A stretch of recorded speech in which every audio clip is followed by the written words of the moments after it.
بسم اللہ الرحمن الرحیم۔ السلام علیکم ورحمۃ اللہ۔ ایک شخص مسجد میں نماز ادا کرنے کے لیے اندھیری رات میں گھر سے نکلا۔ اندھیرے کی وجہ سے ٹھوکر لگی اور وہ منہ کے بل کیچڑ میں گر گیا۔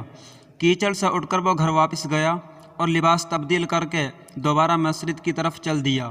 ابھی چند قدم ہی چلا تھا کہ دوبارہ ٹھوکر لگی اور وہ دوبارہ کیچڑ میں گر گیا۔ کیچڑ سے اٹھ کر وہ ایک بار پھر گھر واپس گیا اور لباس تبدیل کر کے مسجد جانے کے لیے دوبارہ گھر سے نکلا۔ اپنے گھر کے دروازے پر اسے ایک شخص ملا جو اپنے ہاتھ میں ایک روشن چراغ تھامے ہوئے تھا۔ چراغ والا شخص چپ چاپ نمازی کے آگے آگے مسجد کی طرف چل دیا۔ اس بار چراغ کی روشنی میں نمازی کو مسجد تک پہنچنے میں کسی دشواری کا سامنا نہ کرنا پڑا اور وہ بخیریت مسجد تک چلا گیا۔ مسجد کے دروازے پر پہنچ کر چراغ والا شخص رک گیا۔ نمازی اسے وہیں چھوڑ کر مسجد میں داخل ہو گیا اور نماز ادا کرنے لگا۔ نماز سے فارغ ہو کر وہ مسجد سے باہر آیا تو اس نے دیکھا چراغ والا شخص اس کا منتظر ہے تاکہ اسے دوبارہ چراغ کی روشنی میں گھر تک چھوڑ آئے۔